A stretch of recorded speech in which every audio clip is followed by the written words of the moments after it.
말씀의 제목은 산당신앙을 파괴하라. 이거 들리는 거 거슬리지 않으시죠? 잘 들리시죠? 산당신앙을 파괴하라 라는 제목으로 하나님 말씀을 같이 나누도록 하겠습니다.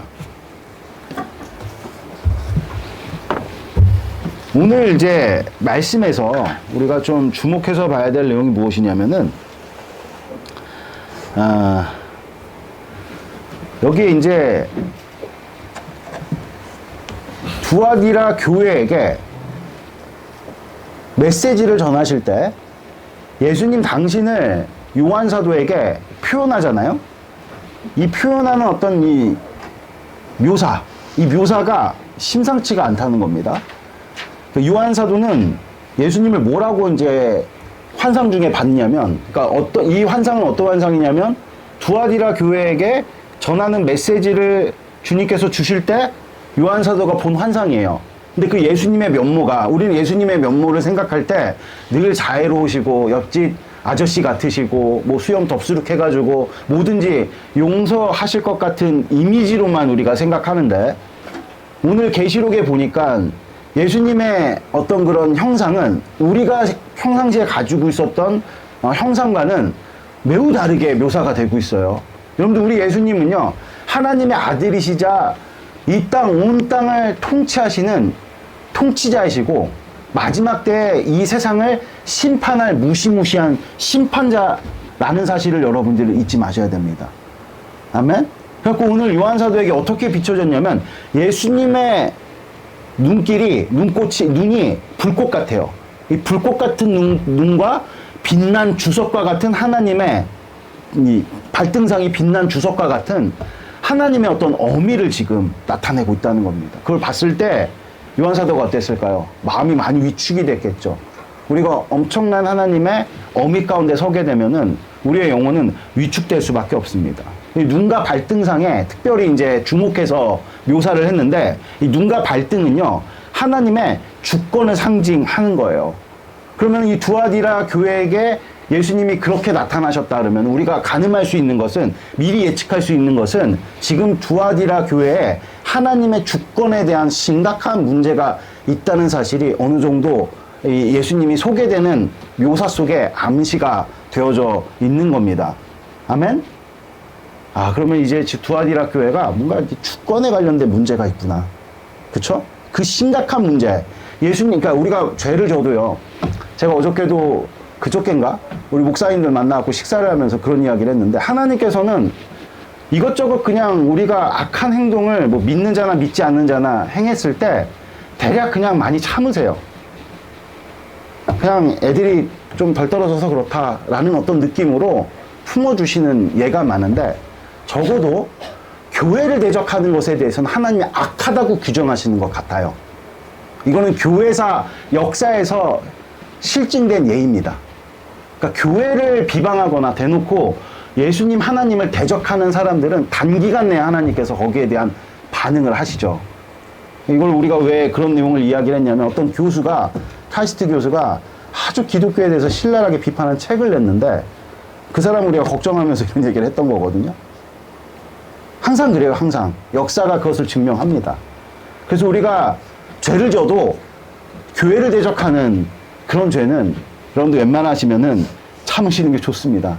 하나님 그것은 정말로 악으로 규정을 하시는 것 같아요. 그러니까 지금 이 두아디라 교회가 왜 심각한 문제에 빠졌냐면 하나님 주권과 관련된 문제인 거죠. 교회를 대적한다는 것은 하나님의 주권에 대해서 시비를 건다, 이렇게 이제 이해할 수가 있겠거든요. 그래서 그 심각한 문제에 대해서 오늘 예수님께서 누구를 이제 지목하시면서 이 문제에 대해서 말씀을 하시냐면, 선지자인 이세벨이란 인물을 지목하셔서 말씀을 하십니다. 물론 이세벨이 진짜 이름은 아닐 겁니다. 이것은 이제 이세벨과 같은, 그러니까 성경에서 보면 이세벨은 북이스라엘의 아합 왕의 아내로 나오는데, 하나님은 그를 어떻게 간주하시냐면 선지자로 간주하시는 거예요. 어떤 선지자? 거짓 선지자, 바알신의 선지자, 선구자로 지목을 하시는 거죠. 그만큼 이세벨이라는 인물은 구약 성경에 있어서 굉장히 악한 영향력을 나타냈던 그런 여인입니다. 그러므로 이 두아디라 교회에 전하는 메시지를 우리가 이해하려면요, 먼저 이세벨이 어떤 인물인지를 알아야 됩니다. 여러분, 이세벨은요, 이스라엘 신앙을 가장 철저하게 망가뜨린 바알 숭배의 어머니, 바알 숭배 신앙의 어머니와 같은 존재인 거죠. 이 바알 신앙은 혼합주의의 대표적인 상징으로 이스라엘 하나님께로부터 멀어지도록 만든 주역이에요. 이스라엘만 무너진 게 아니라 남유다도 나중에 망했죠. 바알 신앙은 한마디로 말해서 우리가 어떻게 규정할 수 있냐면, 자기 배를, 배가 뭐죠, 여러분들? 우리의 욕구 중에, 1차적 욕구 중에 가장 원시적 욕구가 뭐죠? 배고픔, 식욕이에요, 식욕. 그쵸? 그러니까 자기 배를 위한 거는 뭐예요? 자기 자신, 나를 신으로 삼는 것을 의미하는 겁니다. 이 바알 신앙은 결과적으로 누굴 숭배하게 만드느냐? 나를 숭배하게 만드는 거야. 나를 숭배하게 만드는 거. 현대 기복주의 신앙과 매우 유사한 게 이 바알 신앙입니다. 신앙이라는 이름으로 계속 나의 유익을 추구하는 거죠. 예수님을 믿어도 깔때기처럼 항상 나에게 유익이 되는 방향으로 인생을 몰고 가는 겁니다. 이것이 이스라엘로 침투해서 결국에는 이스라엘을 망하게 했어요. 그러면 이러한 바알이 침투하게 된 경로를 우리는 살펴야 될 것인데, 결론부터 말씀드리면 이 바알 신앙이 침투한 경로가 무엇이냐, 그게 바로, 이 틈이 무엇이냐, 그게 바로 예배였다는 겁니다. 놀랍게도 이 바알 신앙은요, 하나님께 드리는 예배로 인하여 들어옵니다. 그럼 예배에 있어서 하나님께서는 굉장히 중요한 기준을 세우셨어요. 한 가지 아주 특별한 규칙을 세우셨는데, 이게 이제 신명기 12장 13절에 14절에 나오는데 같이 한번 읽어볼까요? 우리 같이 한번 읽도록 하겠습니다. 신명기 12장 13절에 14절 같이 읽도록 하겠습니다. 시작. 가서 내게 보이는 아무 곳에서나 번제를 드리지 말고 오직 너희의 한 지파 중에 여호와께서 택하실 그곳에서 번제를 드리고 또 내가 내게 명령하는 모든 것을 거기서 행할지니라. 아멘. 그럼 번제는요, 하나님을 예배하는 대표적인 제사입니다. 그러니까 하나님께서는 예배의 장소를 어떻게 하신 거죠? 지목하신 거예요. 그러니까 아무 데서나 예배하지 말고 내가 지목한 곳에서 너희는 예배를 해야 된다. 이렇게 주님께서 말씀하신 것이죠. 이것은요, 하나님의 주권적 임재를 인정하라는 뜻이 서려 있는 겁니다. 그러니까 너네들이 아무 데서나 예배한다고 내가 임재하는 게 아니야. 그런데 우리가 흔히 알고 있는 이방 종교는 어떻습니까? 우리가 강력하게 부르짖으면 임재한다. 이렇게 우리는 알려져 있잖아요. 그래서 치성을 쌓잖아요, 여러분들. 그래서 물 하나 떠놓고 막 매일 150일 장독대 같은 데서 빌고 막 그러잖아요. 그러면 이루어진다고 얘기하잖아요. 신이 감동해갖고 역사한다 그러잖아요. 근데 우리 주님은 그것을 철저하게 배격하신 겁니다. 임재는 주권적인, 하나님의 주권에 달린 문제라는 거예요. 하나님의 마음이라는 겁니다. 하나님의 뜻이라는 겁니다. 하나님의 자유로운 성품 가운데 주권적으로 주님께서 임재하시는 그곳에서 너희가 예배해라. 예배는요, 우리 입으로부터 시작되는 것이 아닙니다. 하나님의 부르심으로부터 시작된다는 사실을 여러분들이 분명하게 마음 가운데 새기시는 복된 축복이 있기를 바랍니다. 아멘. 다시 말해서 하나님의 임재가 있는 곳에서 예배하라는 거죠. 당연하죠. 하나님께서 계시지 않는데 어떻게 예배할 수 있겠습니까? 하나님이 계셔야 예배하는 겁니다. 그런데 이것은 어떤 특정 장소를 일컫는 것이 아니에요. 때마다 달리 자유로이 하나님께서 임재를 하셨고 백성은 그 자리에서 예배했어요. 대표적인 예가 야곱이 돌베개 베고 잤던 장소가 어딥니까? 베델이란 말입니다. 거기에 하나님께서 주권적으로 임재하셔서 환상을 보여주셨단 말이에요. 그렇죠? 그리고 약속을 주셨어요. 너는 다시 이 고향 땅으로 돌아오게 될 것이다. 그래서 거기에 단을 쌓고 누가? 야곱이 하나님께 예배했단 말입니다. 족장시대 때 보면 이런 예가 흔해요. 그러니까 하나님께서 지목하신 장소에서 예배를 하는 겁니다. 하나님의 임재가 있는 곳에서 예배하는 것이죠. 그러던 것이 성전을 세운 뒤로부터는 성전 제단만이 제사의 장소가 된 것이죠. 제사가 있는 곳에 예배가 있는 거거든요. 십자가가 있는 곳에 예배가 있는 겁니다. 제사 없이 우리는 주님을 만날 수 없어요. 주님께 경배 올려 드릴 수가 없습니다. 예배는 주님을 만나는 자리거든요. 제사가 있어야 됩니다. 그러니까 성전의 제단에서만 제사를 할 수 있게끔 주님께서 지목을 하셨단 말입니다. 이렇게 된 데는 그만한 근거가 있는데요. 그것은 솔로몬이 하나님께 성전을 봉헌했을 때 그곳에 오랫동안 잡취를 감춰버렸던 쉐키나 구름이 가득했습니다. 이게 사인인 거죠. 이제 내가 이곳에 임재하겠다, 거하겠다. 주님께서 약속하신 거죠. 같이 한번 읽어볼까요? 열왕기상 8장 10절에 11절 같이 읽겠습니다. 시작. 제사장이 성소에서 나올 때 구름이 여호와의 성전에 가득하매 제사장이 그 구름으로 말미암아 능히 서서 섬기지 못하였으니 이는 여호와의 영광이 여호와의 성전에 가득함이었더라. 아멘. 이것은 일종의 사인입니다. 하나님께서 이제 성전을 받으심으로 그 안에 포진된 제단을 받으신 겁니다. 그러니까 성전을 받았다는 얘기는 그 안에 있는 제단을 받으신 겁니다. 할렐루야. 아멘. 그러면 이제 이 성전의 제단이 곧 하나님께서 지목하신 제사의 장소고 예배의 초소가 되는 겁니다.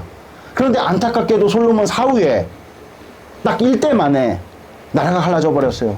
솔로몬의 죄로 말미암아서 남쪽과 북쪽으로 갈라졌어요. 근데 여기서 심각한 문제가 발생됩니다. 나라가 갈라지면서 남북 경계가 생겼는데 성전이 남쪽에 속했던 거죠. 그러면 이제 북쪽의 이스라엘은 예배를 드리려면 필연적으로 국경을 넘어야 하는 것입니다.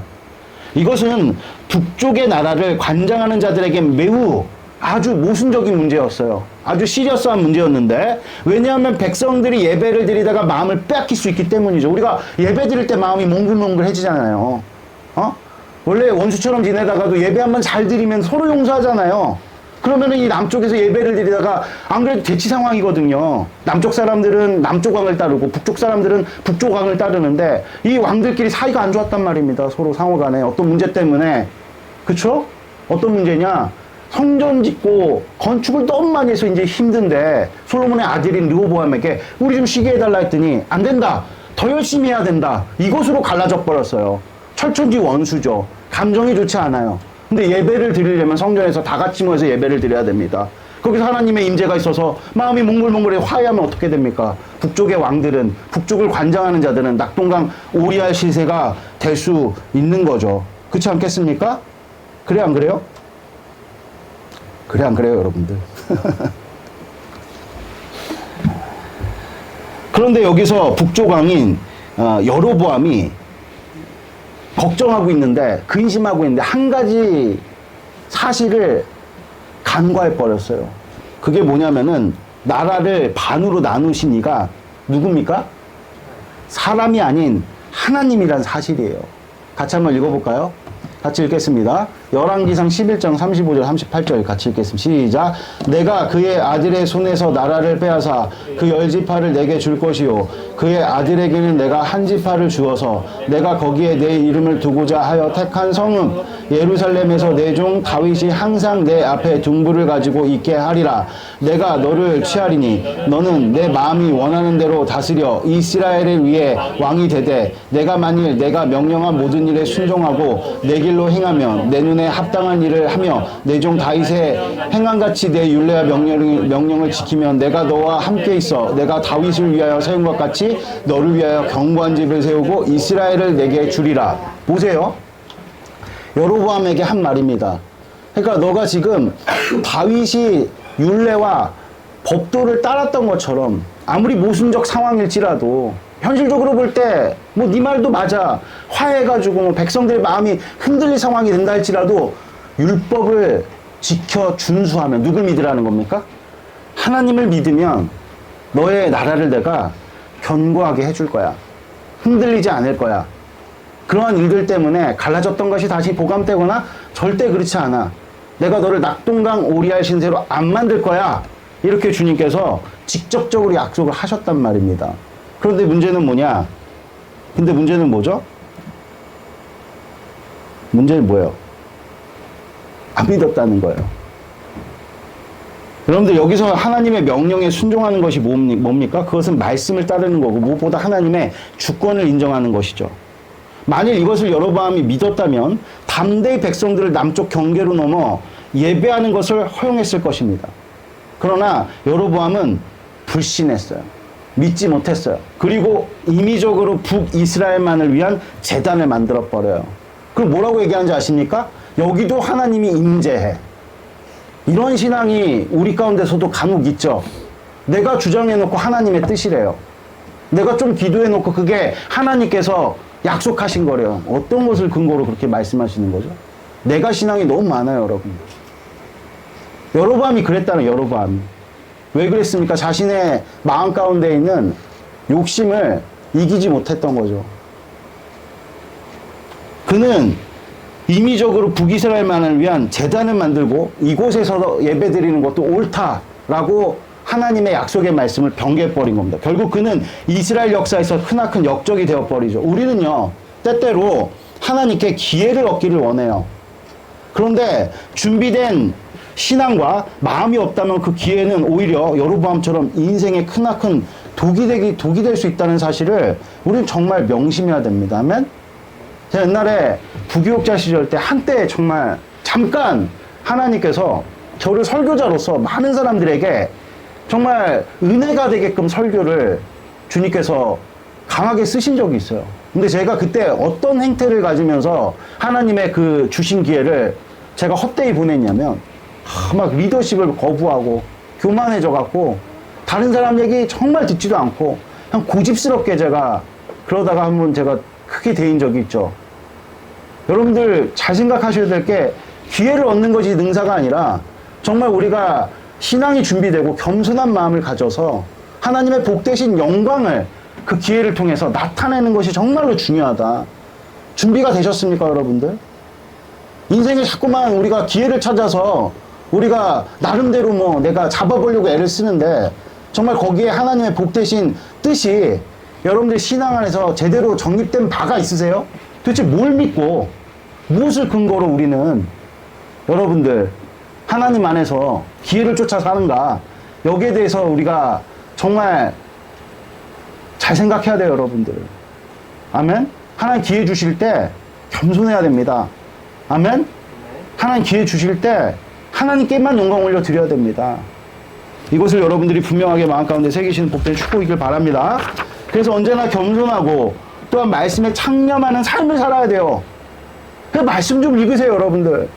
말씀을 한 톨도 우리가 읽지도 않으면서 기회가 왔을 때 어떡하려고 그럽니까? 정말 제대로 선택하실 수 있어요? 여로보암의 선택은요, 굉장히 합리적 선택이었습니다. 어떤 나라에서 봐도 박수치는 그런 선택이었단 말이에요.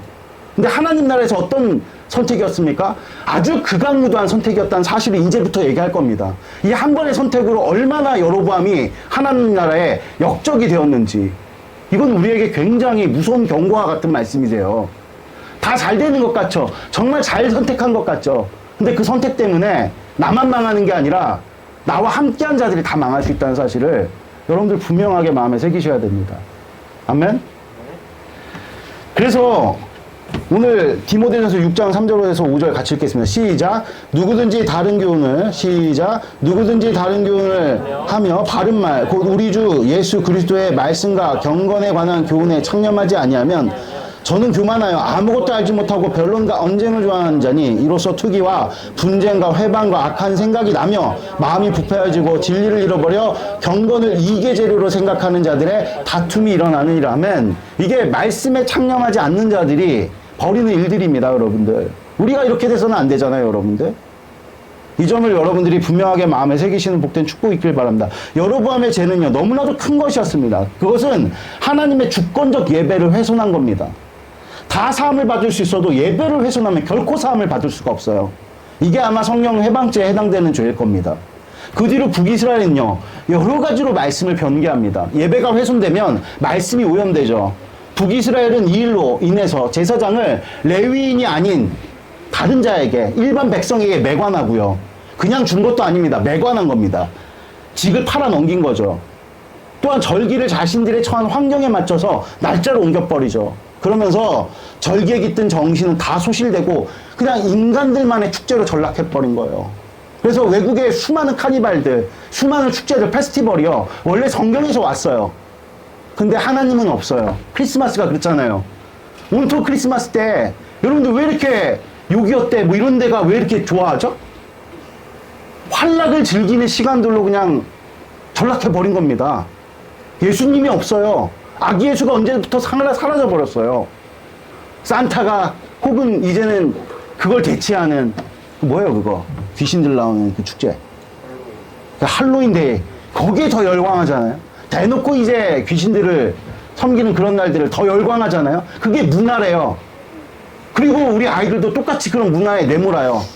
그래놓고 나중에 애들이 교회 안 다니면 왜 교회 안 다니냐고 하나님 또 원망하죠. 여러분들 정말 잘 생각하셔야 됩니다. 이 점을 여러분들이 분명하게 마음 가운데 새기시는 복된 축복이 있기를 바랍니다. 아멘.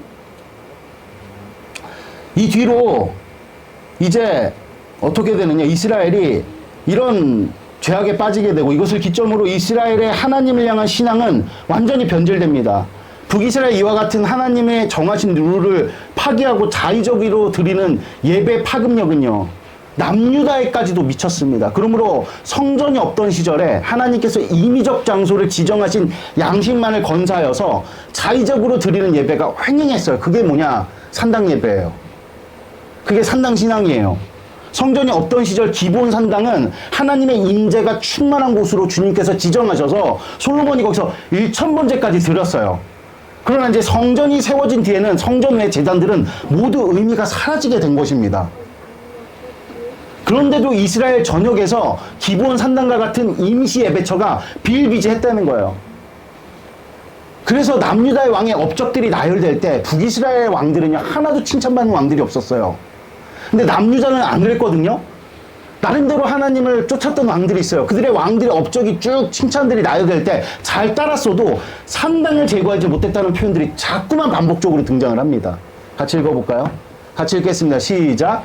여호사밧이 그의 아버지 아사의 모든 길로 돌이키지 아니하고 여호와 앞에 정직히 행하였으나 산당은 폐하지 아니하였으므로 백성이 아직도 산당에서 제사를 드리며 분향하더라. 여호수아는 훌륭한 왕이죠. 성가대를 조직해서 대적을 물리쳤던 아주 위대한 왕입니다. 그런 왕조차도 산당을 제거하지 못한 겁니다. 이 같은 산당을 통해서 혼합주의 신앙인 바알 신앙이 들어온 거죠.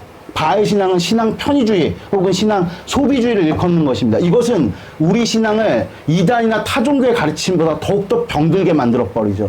지금도 신앙 소비주의, 신앙 편의주의 이런 것들이 우리 신앙을 얼마나 좀먹는지 몰라요. 사실은 불교가 우리를 망하게 한 게 아닙니다. 신천지가 우리를 망하게 한 게 아니에요. 이런 신앙 편의주의, 신앙 소비주의, 하나님을 이익의 도구로 삼고 교회를 다니는 사람들이 어쩌면 이 교회를 무너뜨린 것일 수 있습니다.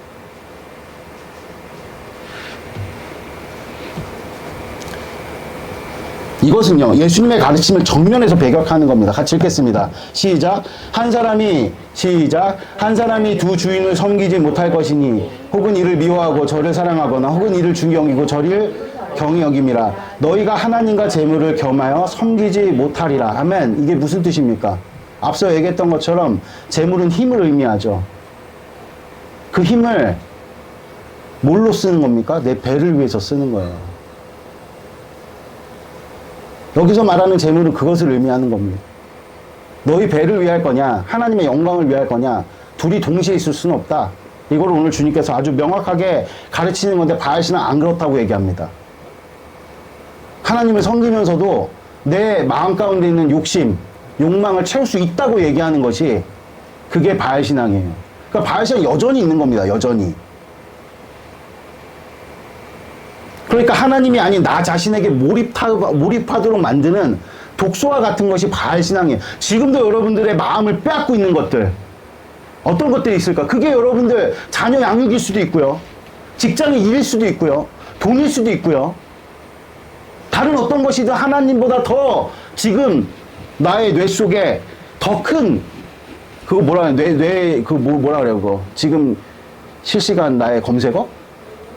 하나님보다 더 많은 것들로 지금 내 뇌를 차지하고 있는 것이 그게 바알 신앙의 핵심이에요. 그게 독소라는 겁니다. 독소라는 거.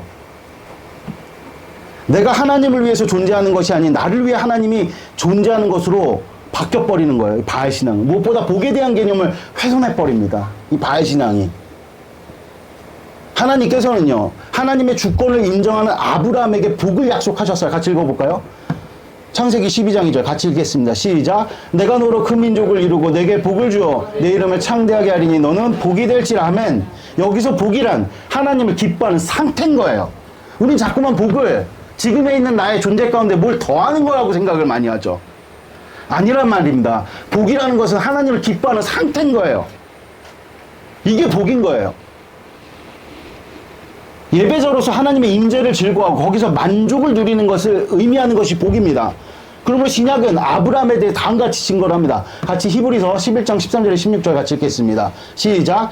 이 사람들은 다 믿음을 따라 죽었으며 약속을 받지 못하였을 때 그것들을 멀리서 보고 환영하며 또 땅에서는 외국인과 나그네임을 증언하였으니 그들이 이같이 말하는 것은 자기들이 본향을 찾는 자임을 나타내미라. 우리 15, 16절 같이 읽겠습니다. 그들이 나온 바 시작. 그들이 나온 바 본향을 생각하였더라면 돌아갈 기회가 있었으려니와 그들이 이제는 더 나은 본향을 사모하니 곧 하늘에 있는 것이라. 이러므로 하나님이 그들의 하나님이라 일컬음을 받으심을 부끄하지 아니하시고 그들을 위하여 한성을 예비하셨느니라. 아멘. 아브라함 평생의 삶은요 복이 되었습니다. 그것은 아브라함의 소원이 이루어진 것도 아니요 이 땅에서의 부귀영화도 아니었어요. 소원이 이루어지는 것도 아니고 이 땅의 부귀영화를 이룬 것도 아니었어요. 첫 번째로는 이삭을 바치는 것으로 아브라함의 평생 소원이 무엇이었습니까? 아들 얻는 거였어요. 근데 하나님 그 아들 바치래요. 그러니까 아브라함에게 임한 복은 소원이 이루어지는 게 아니었다니까요. 또 두 번째는 부귀영화 누리지 못했다 그랬잖아요. 아브라함 왕도 아니고 귀족도 아니고 부자도 아니고 뭐라고 지금 히브리서에서 그들의 정체성을 말씀하고 있습니까? 나그네래요. 나그네로 살았대요. 여러분들. 예수님 믿고 한 자리 차지하는 게 아닙니다. 여러분들. 그런 게 아브라함에게 주어진 적이 한 번도 없어요. 그럼에도 불구하고 그는 복의 근원이 되었고 믿음의 조상이 되었습니다. 우리는 다 그 믿음에 따라서 지금 하나님을 신앙하는 거거든요. 믿음의 기준이 되었다는 거죠. 그럼에도 불구하고 아브라함은 행복한 사람이었어요. 왜냐하면 하나님께서 그의 장막 가운데 늘 함께 거하셨기 때문입니다. 이게 복된 상태인 거예요. 이게 복이 되는 겁니다. 하나님의 함께 하심이 기쁘고 즐거운 상태.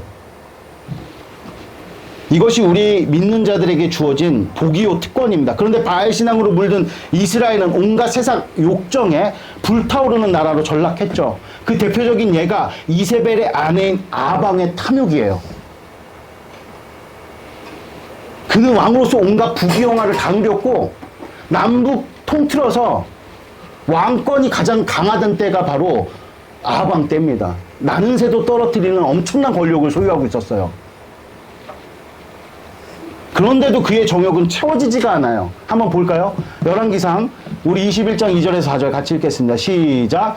아합이 나봇에게 말하여 이르되 내 포도원이 내 왕궁 곁에 가까이 있으니 내게 주어 채소의 밭을 삼게 하라. 내가 그 대신에 그보다 더 아름다운 포도원을 내게 줄 것이요 만일 내가 좋게 여기면 그 값을 돈으로 내게 주리라. 나봇이 아합에게 말하되 내 조상의 유산을 왕에게 주기를 여호와께서 금하실지로다 하니. 잠깐만요. 읽겠습니다. 이스라엘 사람 나봇이 아합에게 대답하여 이르기를 내 조상의 유산을 왕께 줄 수 없다 하므로 아합이 근심하고 답답하여 왕궁으로 돌아와 침상에 누워 얼굴을 돌리고 식사를 아니하니. 여러분들 보세요. 다 가진 사람이에요. 포도원이 얼마나 많았겠습니까? 다 가져도 채워지지 않는 이 인간의 끝없는 이 욕망을 근데 누가 자극을 하느냐? 그의 아내였던 이세벨이 자극을 한 겁니다. 아주 공교롭게도. 이세벨은 간교한 말로 계속해서 아합의 채워지지 않는 욕망을 자극했고 결국 아합은 자신의 권력을 이용해서 나봇의 포도원마저 강제로 갈취를 하죠. 이것이 혼합주의가 일으키는 신앙의 실상입니다. 신앙을 이익의 도구로 사용하는 것이죠. 그것이 안 되면요 그냥 드러넣어버려요. 정말 기독교인 중에 하나님 앞에서 드러놓는 사람 진짜 많습니다. 저희 스승님이신 이광 목사님께서 이런 말씀 늘 하세요. 뭔가 하나님께 바라는 게 있어가지고 너가 금식하려고 하지 말라고. 금식은 그런 동기에서 하나님께 떼쓰도록 주어진 기도가 아니라고. 근데 죄다 그러지 않습니까 우리가?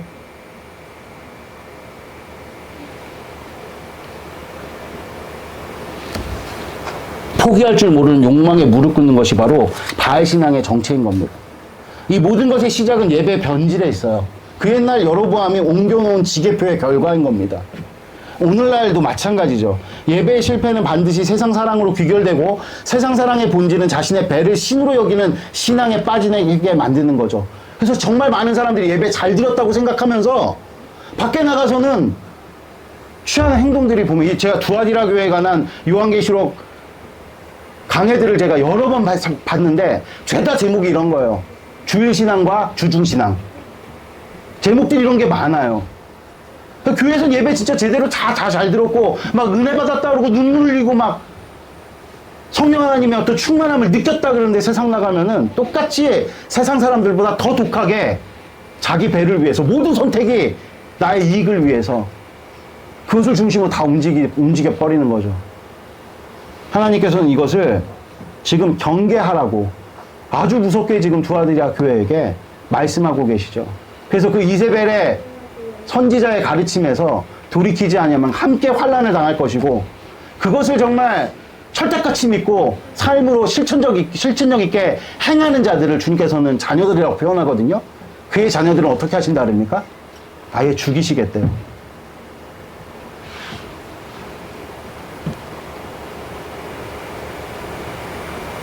다시 한번 말씀드릴게요. 예배 실패하면 반드시 세상 사랑으로 귀결되고 세상 사랑의 본질은 자신의 배를 신으로 여기는 신앙에 빠지는 거죠. 왜 그럴까요? 사람은요, 사랑받기 위해 혹은 사랑하기 위해 존재하기 때문입니다. 하나님께서는 우리를 당신의 형상으로 창조하셨어요. 그것은 곧 성삼위 하나님 간의 사랑에 속한 거죠. 성삼위 하나님 간의 서로 간의 사랑. 그러니까 하나님은 그 자체로 본질이 사랑이세요. 그러니까 우리는 사랑하기 위해서, 사랑받기 위해서 태어난 것입니다. 그래서 우리는 몰입하지 않으면 살 수가 없는 존재인 겁니다. 그래서 여러분들 되게 웃긴 게 기독교 신앙 가운데 율법주의가 왜 자꾸만 신앙의 허물을 만들어내는 줄 아세요? 다 하지 말래요. 그래서 열심히 믿어갖고 다 안 했는데 안 하는 게 능사가 아니에요. 안 하는 데까지 해서 멈추면 계속 허무한 겁니다. 인간이 자족하려면 뭐 해야 되느냐? 사랑해야 돼요. 뭔가에 몰입해야 된단 말이에요. 하나님을 몰입하지 않으면 우리는 반드시 하나님이 아닌 무언가에 몰입할 수밖에 없어요. 근데 타락한 인간은 하나님을 잃는 대신 그 자리에 자신을 세워놓았던 사실을 우리는 잊어서는 안 됩니다. 오늘 본문에서 하나님께서는 소위 사탄의 깊은 것을 모르는 남은 자들에게 너희의 있을 것을 굳게 잡으라고 말씀하십니다. 사탄의 깊은 것이 무엇이겠습니까? 세상에 대한 탐닉입니다. 여러분들, 우리 아이들이요, 그래서 중독된 사람들이 정말 구원받기가 힘들어요.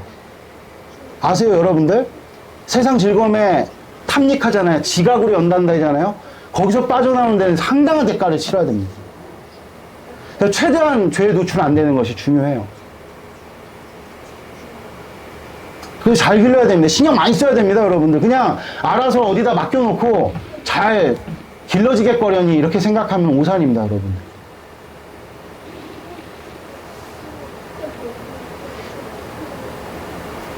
다시 한번 말씀드린 세상에 대한 탐닉, 여기에 빠지면 정말 답이 없어요. 그것을 모르는 자들, 여전히 하나님을 예배하고 그 예배의 기쁨을 사모하는 자들에게 그들이 가진 것, 그 순전한 예배를 주님께서 지키라는 것. 이 순전한 예배는 하나님의 주권적 임재를 인정하는 데서부터 시작되는 거예요. 옆 사람하고 인사합시다. 우리 하나님 주권을 인정합시다. 우리 인사합시다. 하나님의 주권을 인정합시다. 하나님의 주권적 임재를 인정하는 데서 시작된다. 마음속에 있는 산당을 제거해야 되는 거예요. 하나님 중심의 예배 양식을 우리는 회복해야 되는 거예요. 우리가, 여러분들, 인터넷 예배는요, 편의상 제공되는 겁니다. 그러니까 먼데 계신 분들이나 피치 못할 사정 때문에 오지 못하는 분들이 예배하고 싶은 마음에 우리에게 더하여 주신 도구인데 이걸 악용하는 우리의 죄성을 경계해야 된다는 거예요. 그냥 조금만 피곤하고 조금만 그냥 상황이 안 된다 싶으면은 그냥 주저앉아가지고 앉아서 그냥 소파에서 편안하게 예배하는 것도 예배다. 이 정도만 드려줘도 대단한 거지. 맞아요. 피치 못할 상황 속에서 이 온라인 예배라든지 이런 어떤 하나님께서 우리에게 허락하신 이런 편의 사항들을 이용하는 거, 사용하는 거 하나님께서 인정하세요. 근데 여러분 양심은 알 겁니다. 내가 지금 하나님의 주권적 임재를 인정하는 선에서 지금 이것을 사용하는 것인지 그걸 무시하면서 나의 편의를 위해서, 나의 편리를 위해서 사용하는 것인지 여러분들은 잘 알 거란 말입니다.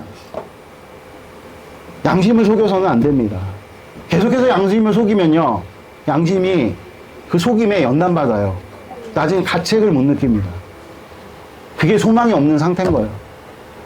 그래서 우리가 이번 특세 때 영혼의 닻을 내려라 라는 제목을 가지고 소망을 주제로 우리가 펼칠 때 우리가 회복해야 될 게 무엇이냐? 무너진 신앙 양심을 회복하는 거예요.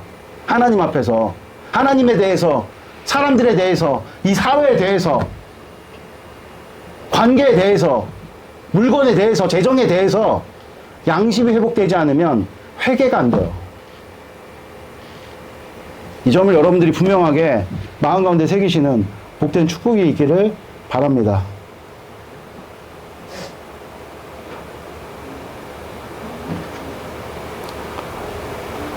마음 속에 있는 산당을 제거하십시오. 하나님 중심의 예배 양식을 회복하십시오. 그것이 우리로 하나님께 몰입하게 만들 것입니다. 이것 외에 우리의 세속화된, 즉 이세벨의 가르침이 육화된 견고한진을 깰 수 있는 다른 무기가 없어요. 그러니까 우리가 이미 어느 정도 양심이 완전히 그냥 뭉그러지고 맛이 가고 이 세상에 이세벨의 교훈들이 짜놓은 판을요, 깰 수 있는 유일한 무기가 뭐냐? 하나님의 주권을 인정하는, 하나님의 주권적 예배를 인정하는 그 시작부터가 그걸 깰 수 있는 유일한 무기가 된다. 이 사실을 분명하게 마음에 새기시는 복된 축복이 있길 바랍니다. 만일 우리가 여전히 이세벨의 가르침에 머물러 있다면 하나님의 살아계심과 그분이 우리를 사랑하심이 전제된 상황에서 우리 삶의 환난과 질병은 멈추지 않을 것입니다. 그러나 이것은 경고인 거죠. 우리는 돌이킬 것이고 그렇다면 약속만 남을 것입니다. 아멘? 그 약속은 만국을 다스리는 권세와 세상을 마치 질그릇처럼 깨뜨릴 철장의 권세, 마지막으로 주님께서 새벽보를 주실 것이라고 우리에게 분명하게 약속하고 계십니다. 아멘?